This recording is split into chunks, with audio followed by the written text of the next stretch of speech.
What I love about being an actor is I get to inhabit and experience all the different parts of myself and honor all the different parts of myself, the foolish, playful, silly parts, as well as the high-minded, kind of spiritually, longing parts, and the lover, the warrior, the thief. It's just such a great profession, such a lucky profession. The Amazing Spider-Man, Peter Parker. Just let me go. Is that a knife? Is that a real knife? Yes, it's a real knife. My weakness, it's small knives. Just let me go. Anything but knives! Oh, it's so simple. That was cool. What the hell is this? Webbing that I developed myself. I don't think you really want to know. Come on, let me go. It was daunting because I know what it means to me. I know what that character means to me. And therefore, I can imagine what it means to every other person that it means something to. But I loved the responsibility, actually. I was so up for it. I was so grateful for it. And I was very healthily afraid, but it was that kind of fear that fills you with energy. Like I wasn't really sleeping at night because I know what it required of me. I know I needed to be completely turned on and tuned in to making it the best possible version I could make it. And being infused with that kind of muse and energy and spirit, it's a wonderful experience. It is exhausting, but you get taken over. What an amazing gift to be able to be given, to be the custodian, the temporary, I should add, custodian, it shouldn't only ever be that, of this, beloved character that is such a symbol for so many people and a reminder for so many people of what they're capable of, what we are capable of. Put it on, the mask. It's gonna make you strong. Jack, trust me. Put it on. There you go. That's it. That's it, buddy. That's it. Okay, now climb. Come on, Jack. Do me a favor, a little faster, okay, bud? When I was first cast and I started engaging with the creative team and Mark, the director, I think it was to do with that feeling of responsibility. I think storytellers are the shamans of the culture and always have been. Diving into mythology and diving into stealing from our oldest stories and making sure that we are providing the good medicine, particularly to young people, in a film that a lot of young people obviously are going to see, even if it's like a subliminal medicine, the medicine that's hidden in, candy bar. You want it to feel like you're actually doing something that has effect, that can create some ripples in a young person's life, that can kind of wake them up to their own extraordinariness and their own ordinariness as both being honorable. Okay. Who the hell are you? I'm Peter Parker. That's not possible.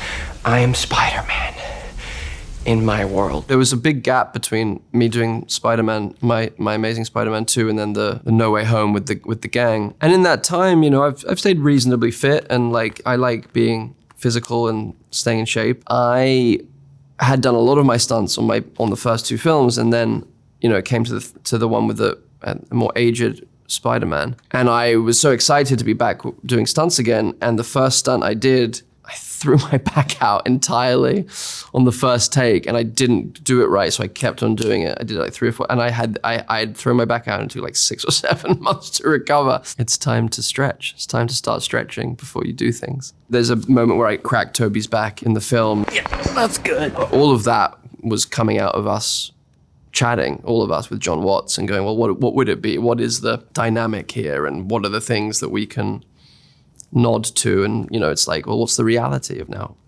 being these older guys wearing spandex? And how do we acknowledge that in a way that feels real and funny? So you make your own web fluid in your body?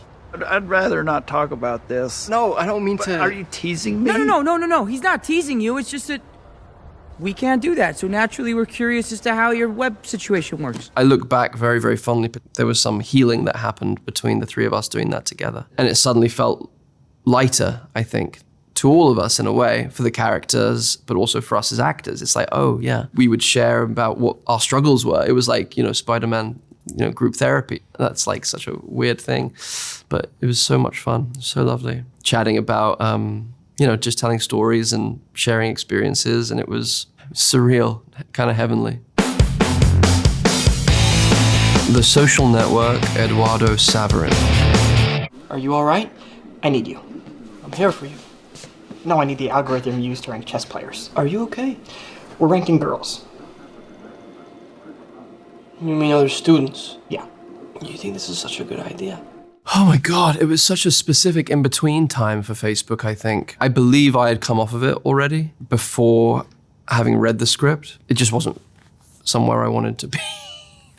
And it felt, I think at that time it did feel like the reputation of Zuckerberg was slightly being called into question, and his intentions and his, you know, whether he had the maturity, the access to his own heart and humanity to preside over such a huge responsibility, you know, making this, you know, new town square. I had an unease around it, like I think everyone did, and everyone still does. Aaron Sorkin captured the terror of what this person had created, the kind of the potential toxicity of it. It's this interesting thing where it's like, takes the person that makes the thing and kind of, you can then identify the personal wounds and the personal fallibility of the person and how it's been passed into the very system and the very platform or the very product or the organization that has been created. It's like the fish rotting from the head down. I feel like what Aaron captures so beautifully is, oh, this man's personal problems have become all of our collective personal problems. You know, a man that has seemingly, through the lens of this film, struggles to connect on a human level with other humans, has now made it impossible for us all to connect on a human level with other humans. I don't know whether he is able to connect with him. I think Eduardo is open and wanting to have a brotherhood with Mark in this version of the story, obviously. It takes two to tango. He's not able to do it for whatever reason. Mr. Sav. Mark! Mark! He's wired in. Sorry? He's wired in. Is he? Yes. How about now? You still wired in? I didn't realize it was going to be so heartbreaking. You know, because on the page you could think, oh, well, this is just a guy that's been fucked out of a bunch of money. But I think what makes it meaningful and impactful is that it's a one-sided love brotherhood relationship. It's a guy that's holding space for his friend to show up in the way that he believes he can. He was just deluded all along, it turns out. And I think the majority of human beings have been in that situation where they believe in someone's capacity and, oh, I see beauty in you. I know that you're in there and other people just can't see it, but I'm gonna hang in there and tease it out of you. And then you realize, oh, wait a minute, I've wasted so much energy and time because this person was always going to be exactly as that's on me. There's no betrayal really. Like the signs were there. And I don't think Jesse plays him as a sociopath. I think Jesse plays him as someone actually full of longing, someone full of insecurity, someone full of fallibility and ego, like a young egotistical guy who is driven by things that are self-serving ultimately. And I think what I love about Aaron and his writing is that he wanted to make a film in the vein of Kurosawa's Rashomon, which is one event from 4 different perspectives, and every single one of them is true. So I think the Winklevoss twins have a true narrative. Eduardo has a true narrative. Mark has a true narrative. His first girlfriend has a true narrative. Everyone's narrative is real and true. And that's the kind of the terrible thing about being a human being is that who's more right than the other? And there's no such thing as more right than the other. Unless you're talking about objective, factual things. Hacksaw Ridge, Desmond Doss. Are you grinning at me, boy, or is that your natural state? No, Sergeant. Name, Private. Desmond Doss. I have seen stalks of corn with better physiques. Makes me want to pull an ear off, Private. Can you carry your weight? Yes, Sergeant. Should be easy for you then. Corporal. Sergeant. Make sure you keep this man away from strong winds. Yes, Sergeant. Desmond Doss was a simple man, really devoted religious man. He was a pacifist and he was also full of vigor and passion to serve during World War II. But as a pacifist, he wasn't a wimp, but he was someone that just didn't believe that physical violence was the answer ever. And he managed to save, I believe it was 70 to 71, 72 of his American fellow servicemen. And he saved a bunch of Japanese soldiers as well. He dragged them all to the edge of this ridge and fashioned a kind of harness and rope and lowered them down. And he did superhuman feats in the name of love for his fellow man. He gives all the glory to his God. But I tell you, there were physically impossible feats that he was doing, because I tried to do them on the day. I couldn't do it twice. But the necessity is like what happens when the strength that enters the body of a mother who has to lift a car suddenly off of their dying child. It's that kind of inspiration that this guy had, and this faith, this unwavering faith that he had, that meant, I don't know, in some way it felt like he was being guided and touched by some unseen force.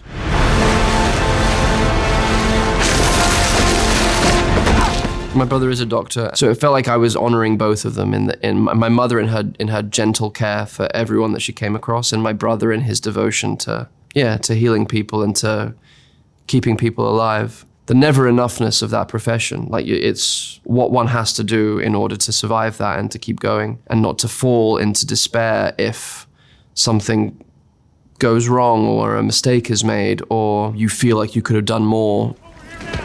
Where the hell you going, Doss? Still more wounded out there, Sarge. I'll go with him. Be smart. Keep your ears down. All right, let's find a spot. There was a bunch of really brilliant Australian actors that I got to work with and bond with in the course of that job. We were shooting in Sydney and around Australia, and Aussies are the best, Aussie actors are the best, Aussie crew is the best. It was just I'd never been to Australia, so I was having a really great time. And these guys were just great. This is what happens. You actually get to create a little tribe, little battalion with a bunch of guys you hadn't known previously on a job like that. We just loved hanging out. We loved being with each other and ribbing each other and taking the piss out of each other and fucking about. So when it came to those battle sequences, the brothers in arms stuff, it was kind of joyous. But one of the jokes we would have, it was exhausting, but like one of us at a certain point would have to break the bubble and be like, yeah, I know, fake war is so hard. Because it was just, we were just pretending to be at war. Who would wimp out first on an actual battlefield? And it was like actors on an actual battlefield is like, we would all be like, no, you go ahead. It's very, very Tropic Thunder, yeah, one of my favorite movies. And Mel, our director, is someone it's a real meritocracy. There's no hierarchy in a way. He's one of the guys and he's kind of in there with us and didn't feel like we had a boss in a way. Felt like we were all just making this thing together. And it was a really, really special feeling. Tick, tick, boom, Jonathan Larson. And in 8 days, my youth will be over forever. And what exactly do I have to show for myself? Happy birthday. Stop the clock. Jonathan Larson was a musical theater legend, still is a musical theater legend, and he achieved that at such a young age. He is the creator of Rent.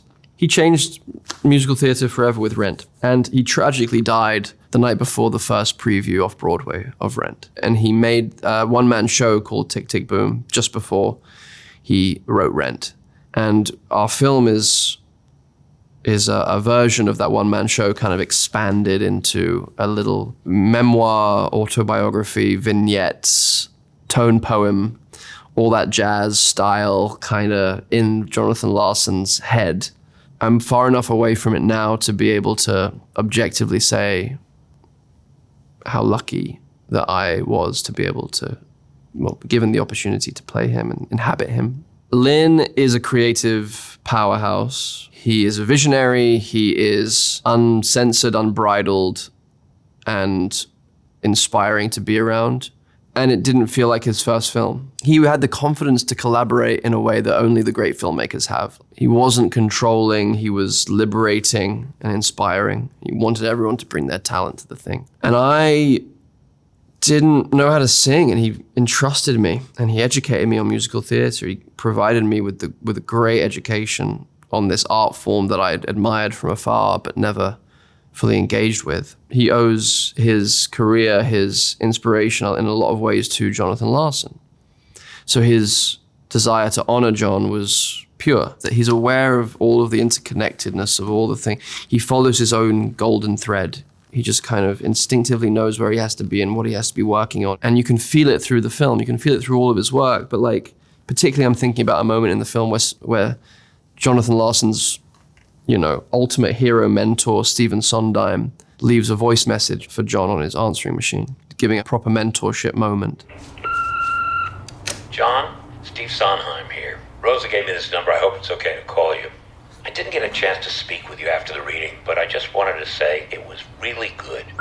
Congratulations. I'd love to get together and talk to you about it if you have any interest. No pressure. The main thing, though, is that it's first-rate work and has a future. And so do you. I'll call you later with some thoughts if that's okay. Meanwhile, be proud. In that moment in the film, it feels like the lineage of musical theater is just in one very pure, direct line from Sondheim to John to Lynn. It was like being caught in like one of those, like a Ghostbusters, stream. It felt just like you're in the center of the musical universe. Lynn can create moments of magic like that through instinct. Things that feel like touching the third rail, something profound and magical happening, another energy coming in. Yeah. Silence. Sebastião Rodrigues. I saw men die. I did too. For Deus, on fire with their faith. Your martyrs may have been on fire, Father, but it was not with the Christian faith. I saw them die. They did not die for nothing. When Scorsese asks you to participate, you kind of clear the books and you kind of cancel all other plans. And I did. I took a year to study with a great Jesuit priest, Father James Martin, and travel to silent retreats and to Portugal and just study and create a connection with the Jesuit faith. And it was an ascetic time because I lost 30 pounds and I'd never gone that far before. But when it's Mardi, you're like, well, I better pull out all the stops and give all of myself to this. I didn't know if I had any perception. I was obviously I was bowing deeply as I entered, the magnitude of him as an iconic artist and filmmaker. And then I guess I was surprised just by how avuncular and kind and fun and sweet and easygoing he was, and how he had no interest in being treated as any kind of icon. He just wanted to have a good time and have a laugh. He was very, very funny. We would have these amazing conversations. I would go to his place in New York and just sit by the fireplace with him, and we would have dinner with his family, and then we would sit for a couple of hours. It was like once every couple of weeks, and we would talk about the book. We would talk about the Shusaku Endo book, Silence, and we would talk about faith, and we would talk about ego, and we would talk about the mystery of faith. We knew the conversations that I would be going home, because whenever it was usually about 2 hours in, and there would be a pause that was longer than like 10 seconds. We were both staring at the fire. And then he would be like, all right, kid. And then that was it. And that was that night done. 99 Homes, Dennis Nash. No, I understand what you're saying, Mr. Carver, and we've been getting our eviction notices. I was in court yesterday. Yeah. Mm-hmm. And the judge informed me that I got 30 days to file for an appeal. It was after I did the second Spider-Man film. So there's some pattern here where I just physically go, I need to fucking put my hands back on the earth. And Ramin Barani, who I loved Chop Shop and Man Push Cart, these two other films that he had made previously. I thought they were really in the vein of Ken Loach, kind of very humanist, spiritual filmmaking for the working class, which is my ancestry and on both sides. And it's the kind of storytelling that Ken Loach is one of my favorite filmmakers of all time. It loosely feels like a modern version of The Grapes of Wrath, of man's inhumanity to man, or The Bicycle Thieves, the setup of this kind of predatory late-stage capitalism that we're current crisis. I can get Vesic Investment Group away from him, and my team can handle as many homes as you have to sell. Well, I have upwards of 1,000 homes, possibly more. And how it forces us to dehumanize each other in order to survive, which is just a made-up fucking container. That's the crazy part, is that the current culture we're in has been decided, created, and made up by a bunch of people that it serves. What do you have in there? Steak? What? That's hamburger helper if I ever heard of anything. What does that look like to you? That looks like dinner for Dana. Dana, you come on and join us. You put that under your t-shirt? It felt like my family's story in a way, in a period of time where my family were in terrible financial trouble, which is, I think, the story of most American people at a certain point. And I loved working with non-actors. I loved working with actors who had been foreclosed on, who had had their homes taken. Felt like a privilege to be able to meet these people, research with these people, do our best to try and reflect their experiences, combined with our own personal experiences. It just felt like a real privilege. Yeah, I think it's a survival thing, for the character Dennis. It's eat or be eaten. If you have to, take a bulldozer to your neighbor's house in order to feed your own family, I don't know a man or a woman that wouldn't do the same if it was survival. It doesn't call into question our humanity, actually. It calls into question the lack of humanity in these systems that have been created and in the systems that we all have to function in to survive. Under the Silver Lake, Sam. Hey, can I ask you a question? Yes. You ever see her around? Sarah. Yeah, you know what happened to her?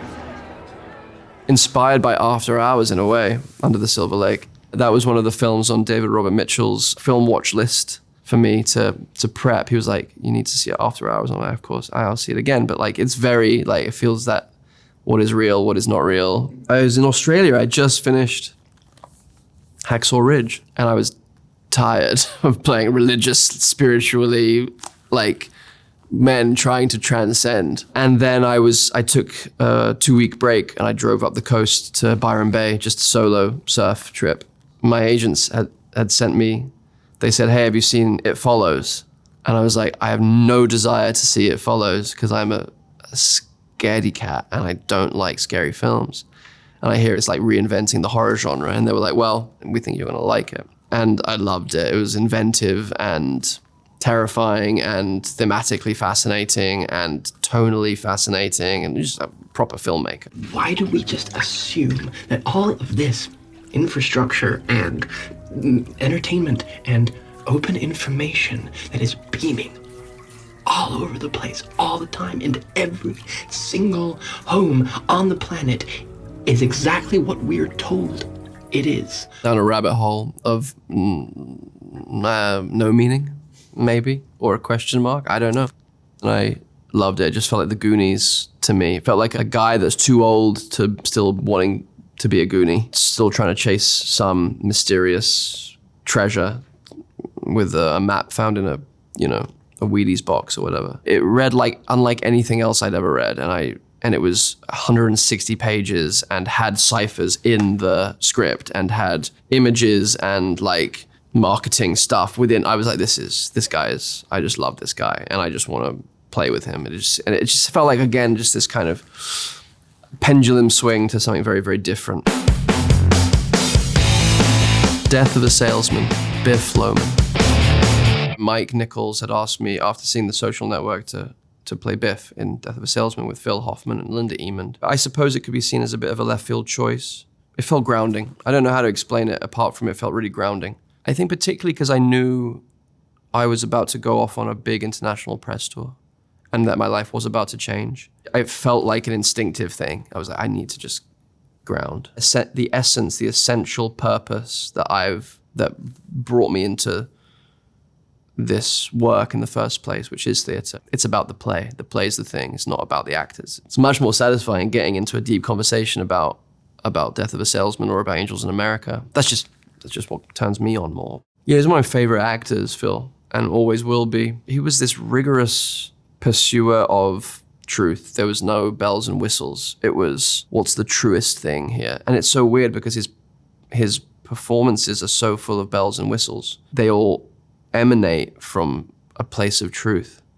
He's an actor that can create things that are as real as reality in the way that they are stranger than fiction. He had one of those hearts and one of those souls that when it was revealed to us as an audience, when it was revealed to us as actors playing with him, it was just the purest spirit, full of the purest longings of what it is to be a human being. He was a creative powerhouse. To be able to pretend that he was my father and to wrestle with him in that way, in that kind of fierce way every night for however long we made that play, whew, you know, a privilege, like a big privilege of my life. Boy A, Jack Burridge. I'm told you've been to prison a couple of times. Yeah, but I mean... Listen, I only bring it up to reassure you that your secret's safe, all right? I believe a man deserves a second chance. I also believe in his right to privacy. So, mum's the word.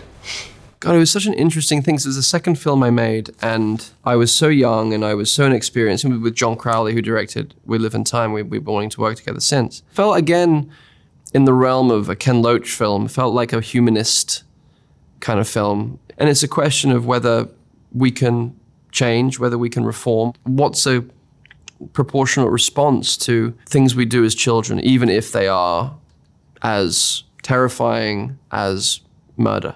And I think for me, it was very clear what my intention was with the character was that he absolutely did deserve a second chance. And he was entirely reformed and was no longer a threat. He knows what damage he can cause. And he never, ever wants to risk causing damage to another person in any way again. His experience as a young person gives him more humanity, more access to his own humanity than other people that haven't brushed up against their own capacities in that way. You know, it's one of those moments where you kind of go, it feels like a dream. It genuinely feels like a dream. You have fantasies that you kind of like, as you're going to sleep, you kind of go, oh, if I ever win a BAFTA or an Oscar, or like, oh yeah, I would do this and I would say that. But that's all it is, it's a fantasy. There was no, I don't think there was ever a part of me that was like, this is gonna happen. You know, a lot of actors have that feeling of like, oh, I know where I'm heading. And I'm like, I have no idea where I'm heading. I don't even think I have anything to offer. In that moment, I was addled with insecurities and like doubt and like imposter syndrome. And I still am to a degree. I don't think that ever goes away. But that moment was quite spectacular. It felt like an embrace. We all long for that. We all want to belong. We all want to feel accepted. We all want to feel like we're adding something of value to people's lives or to the culture or to our community. And in that moment, it was total. It felt total. Angels in America, Prior Walter. Louis, please wake up. Oh, God.